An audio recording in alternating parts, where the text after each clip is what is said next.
The following program is sponsored by The Greek, Ely's Radio Shack dealer at 570 Altman in downtown Ely, and brought to you as a public service by Georgetown Media in Ely, Nevada. White Pine Pump Storage Project presentation, July 29th, 2021.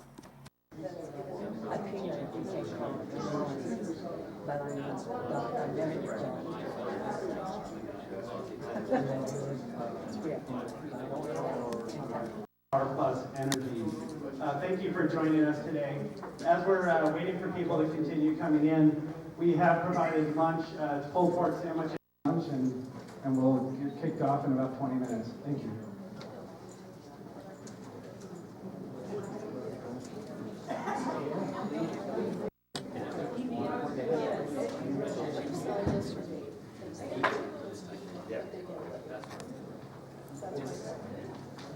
All right. My name is Warren Paul. How are you?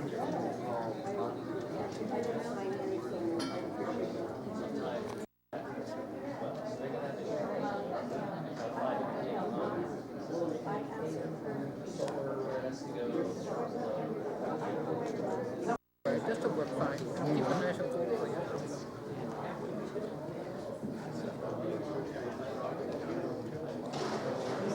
Well, you probably said something to them like, oh, you need 2 glasses.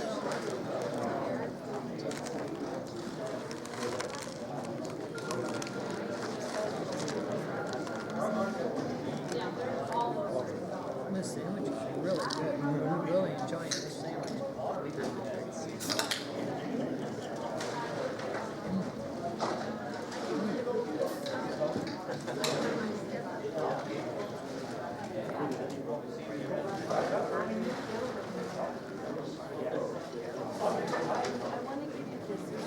Well, our intent today is to explain the White Pine Pump Storage Hydro Project and try to dispel any rumors that are going out and really kind of talk about the steps of the project overall as it is. So maybe I'll let Matthew describe the project as first. We do have some renderings. I think everybody has walked around and kind of taken a look, but we'll talk through what you guys are actually seeing.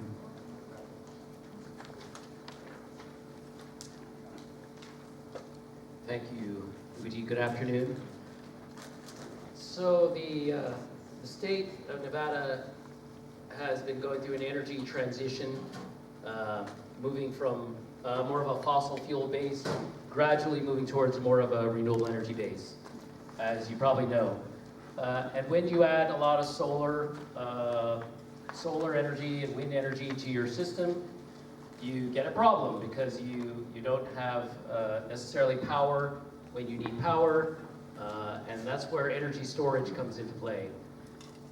And this project. So 10 years ago, when I formed a company called GridFlex, I came here because we identified this particular area as having a lot of the characteristics we look for in a good pump storage project. Pump storage hydro basically works by using cheaper or surplus energy, which could be in the future solar in the middle of the day when there's too much of it, or wind energy in the middle of the night, or any other type of energy that is not needed by a utility at that time.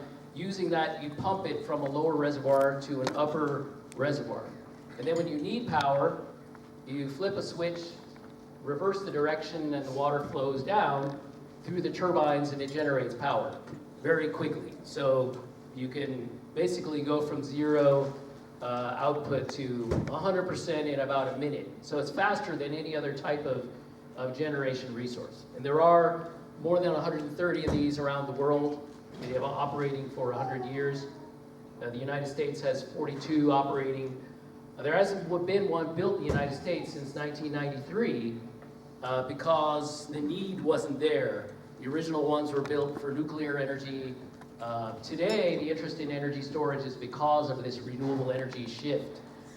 So we identified this site a long time ago, came down, had some initial conversations with the county about water sourcing, the things you need for a good pump storage site are you need a high vertical drop over a short distance. And that's what you have with the range here.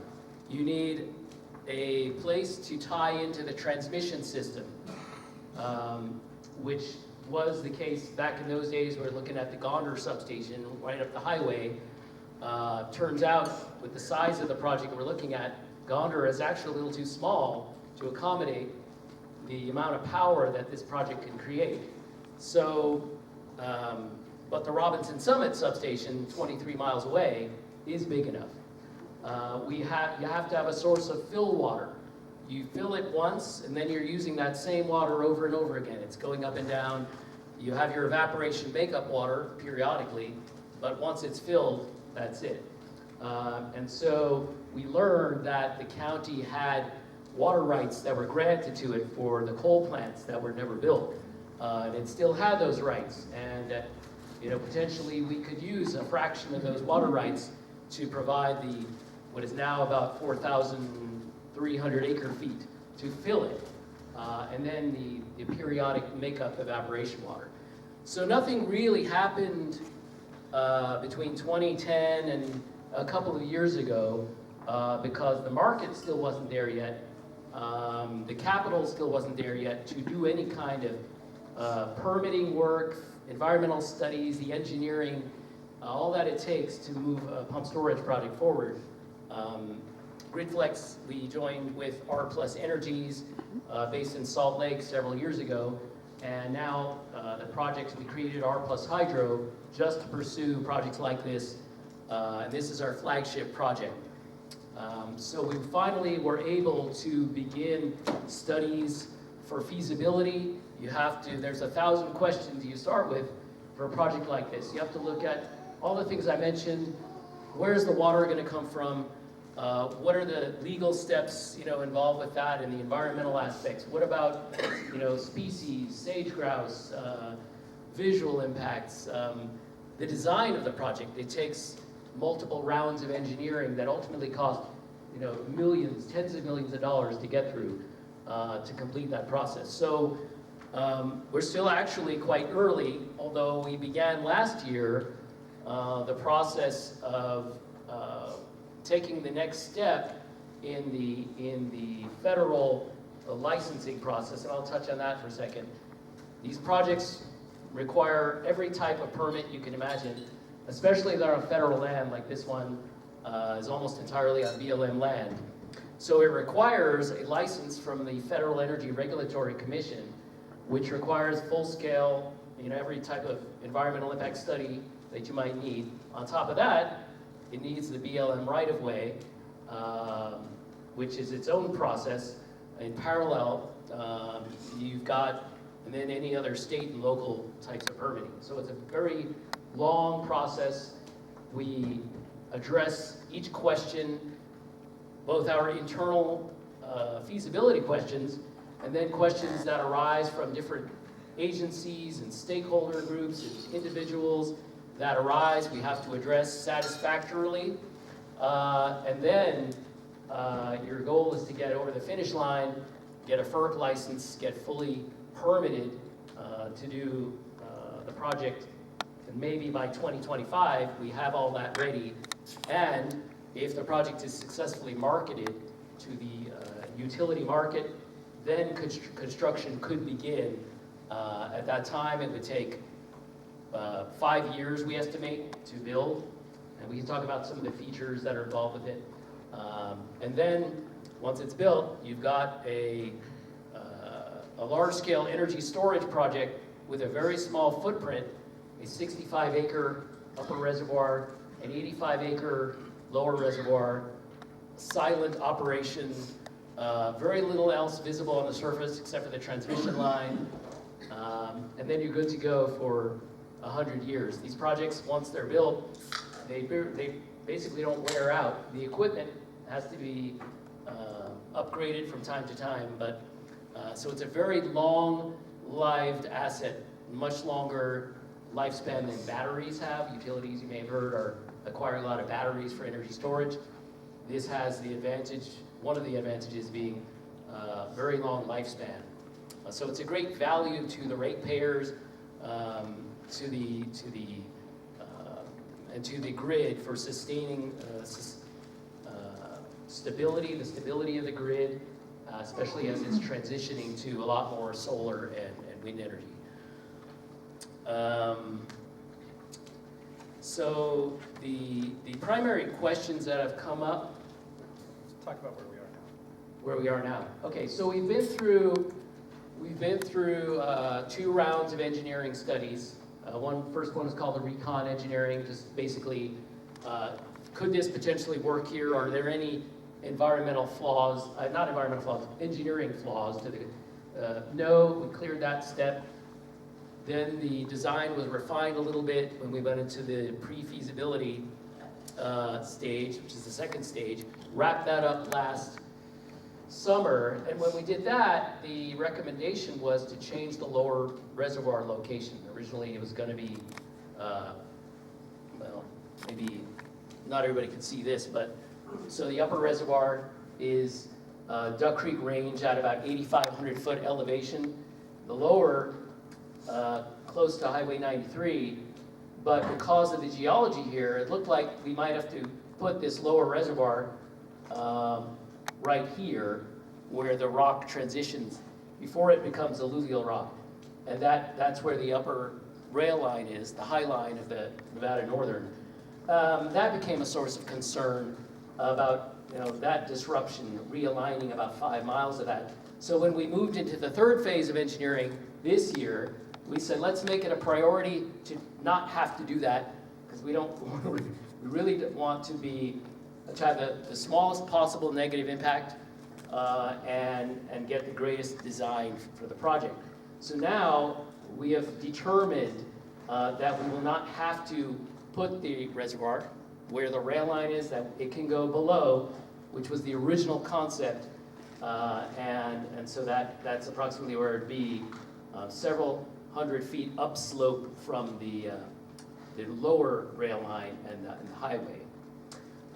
In terms of the FERC licensing process, last summer we took the next step. It was called the creation of this document. It's called the pre-application document.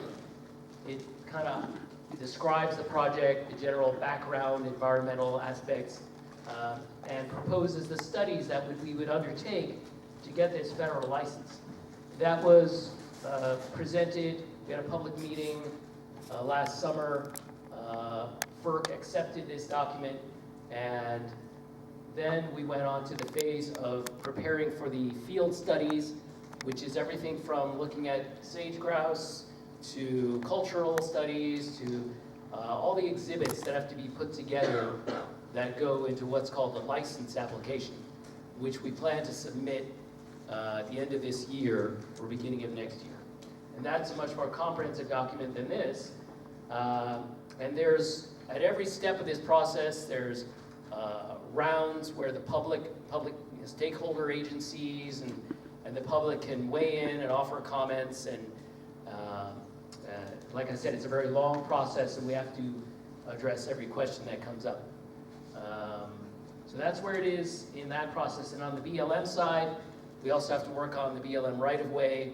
That's done because the same studies that would be needed for the BLM right-of-way are the studies that we would need for the FERC license. That will be done together. And then there's, again, like I said, it continues for a couple of years beyond that. There's more opportunities for different agencies and individuals and to ask questions, ask for additional studies that might have to be done, and eventually we cross that finish line and get there.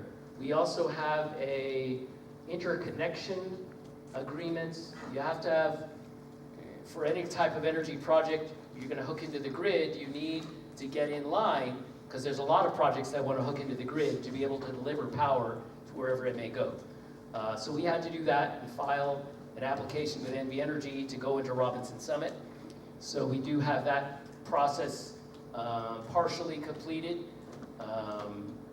And we also then, with the county on the water side, worked out an agreement to supply the initial fill water and then an ongoing amount for makeup water, that evaporation loss, for the rest of the project life.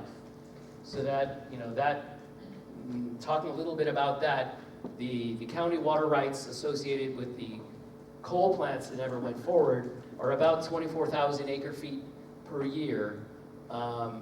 This project needs about 4,000, a little bit more than 4,000 acre feet one time fill, which would be done over about a year period. And then after that, the makeup water is somewhere between 400 and 800 acre feet per year, roughly 10% of the initial amount. And so that agreement was put in place. It helps the county because we are going to pay the county for that water, which they will lose the rights to if they don't put to some industrial use anyway. We're certainly not approaching anywhere near the full 24,000, but we can at least help the county hold on to those water rights with that arrangement. And at the end of the day, we end up with a project that has a pretty small footprint.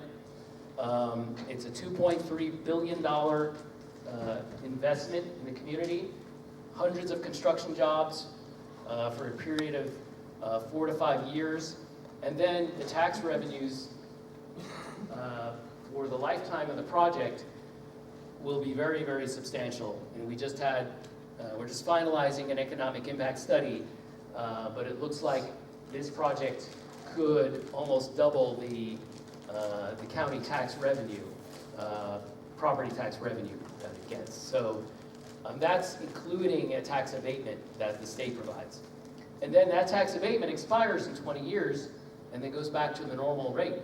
So, and then the project has a lifespan, as I mentioned, of 75, 80, 100 years. So it's a very long-term source of a lot of revenue for the community. So we wanted to do more in terms of outreach. Yes, there were these official meetings, the FERC meeting last summer. We've appeared to the county commission multiple times. We were here last January for, there was a special meeting with the water users group to talk about the project and the water deal. And that was open to the public, and we spoke about that with the county. But there's always more you can do for public outreach, and a lot of questions I know people have. So we felt it was important to do more in public outreach, which is why we're here today. And we just launched the website for the project, which has a lot of the questions that have come up, questions and answers there, a means to reach us and ask questions. It's whitepinepumpstorage.com. So we look forward to continuing to talk with you and one-on-one, or take questions now. And I think it's talk about what we're trying to do right now. Okay, yeah, so in terms of engineering, one of our key next steps, we have to understand what the rock is like deep underground at the area of the lower reservoir, the middle point, the upper. I'm going to go over to the to this diagram over here.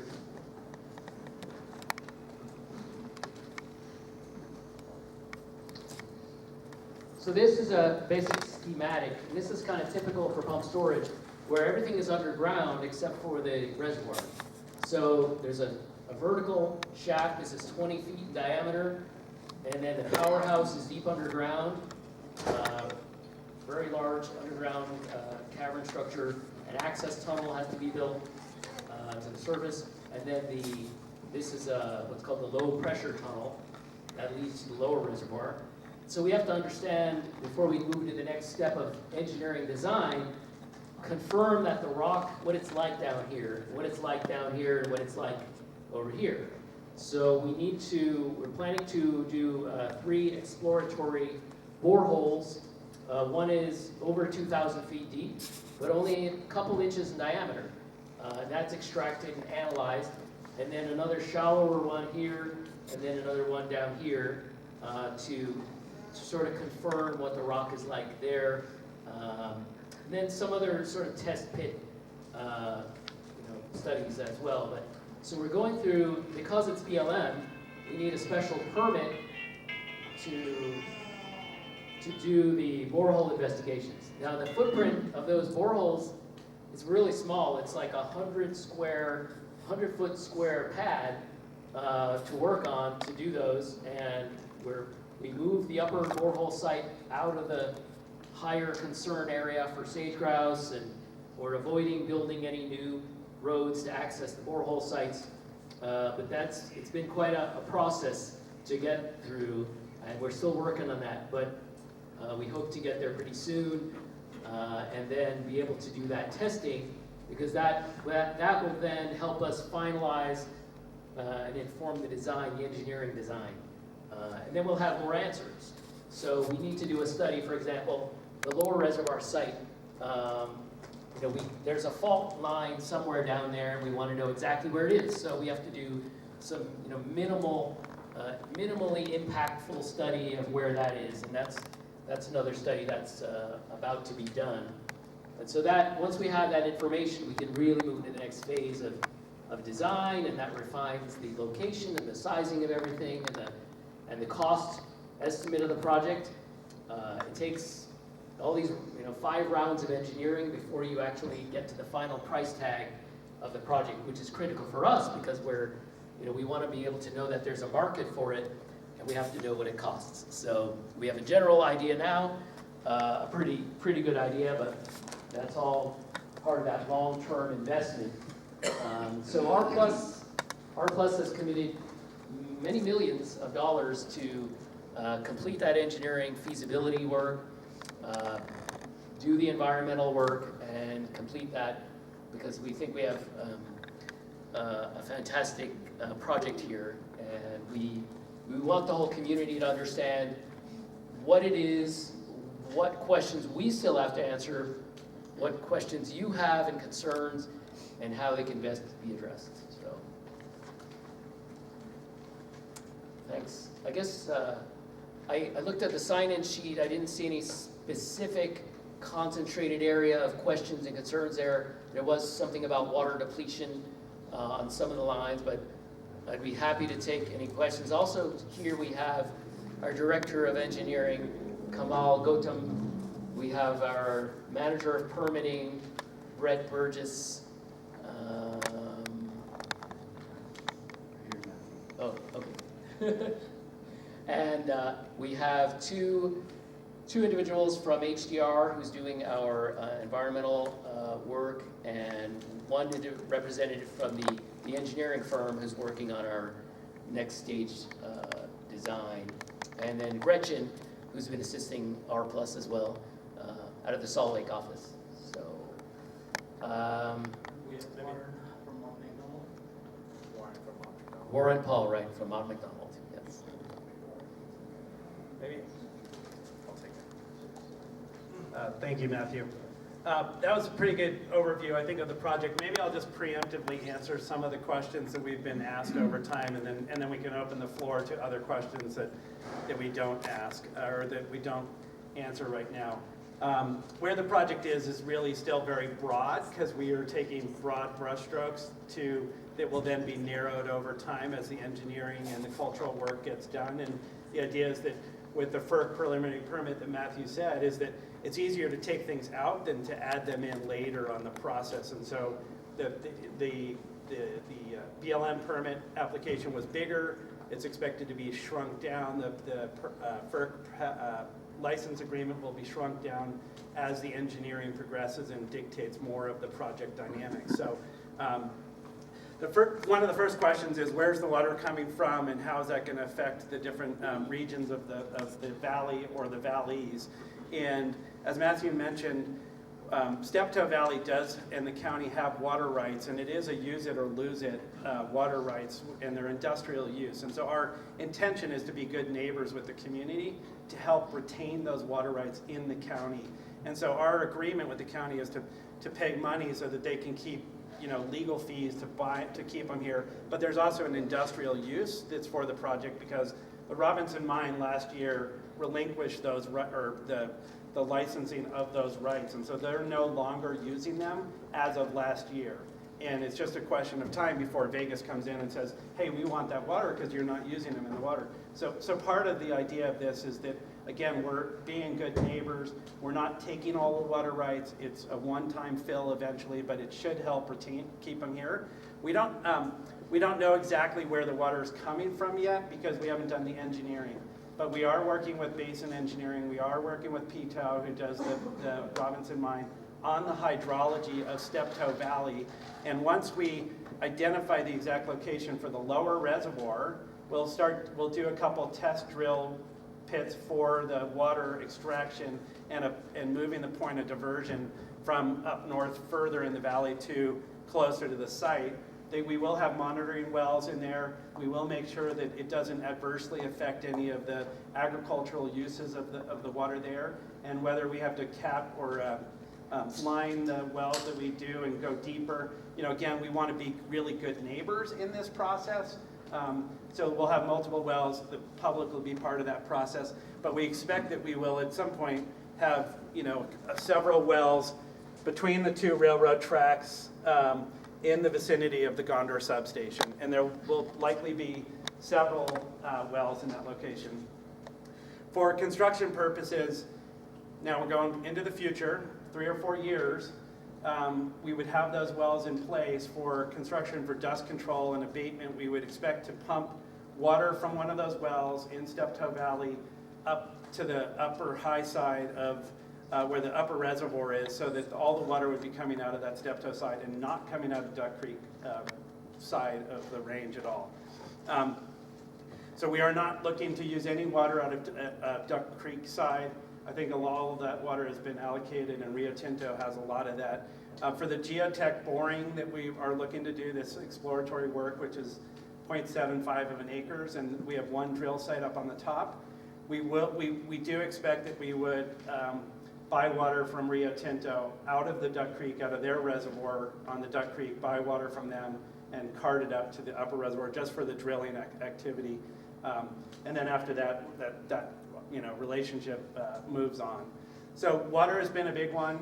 Hopefully we address that. We do have flexibility in the time to draw the water as well. So what we've talked about with the local ranchers and the water district is that we can wait. If it's really a drought season a year and crops need the water, we'll wait till the next rain comes, or we'll pull the water in the spring, and we'll work with the community again to make sure that we're not depleting water that's really required for part of the lifeblood of the community.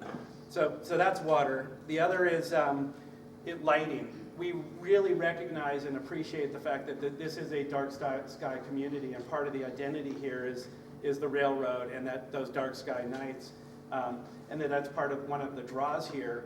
This project, if you've seen with the schematics, is all underground. We have 2 reservoirs, a switch yard like the Gondor substation, and the rest of the power plant is underground. So there won't be any lights, floodlights, or anything that's going to change the night sky for the community. That's been a big question and a big concern, and that won't be an issue as part of this project. We will have access tunnels, because again, looking at the schematics, the powerhouse is under the mountain. So there will be, you go up to the shooting range right now, you cross over the railroads and you drive along the bench there. There will be an access road that goes into a tunnel that goes into the middle of, under that mountain, and everything will be underground. So there will be a new road in 5 years when we get to that stage. But we would expect that would be one thing that would be added that's not there today. And it would probably follow again, along the bench somehow to get into that access tunnel. Workforce and housing. Housing is a big question and an issue for everybody here. Ideally, again, and we're talking about construction housing if the project goes forward. And there's a lot of ifs still. First, we have to verify the engineering and that the rock supports it. Then we have to do all the environmental. We have to make sure that all the constituents sign off and agree, and we get the final license, and we have somebody to buy the power or to benefit from the project. If we get to that point and we're in the workforce, that's likely 2026 that construction would start in a really good world. And in that time period, we would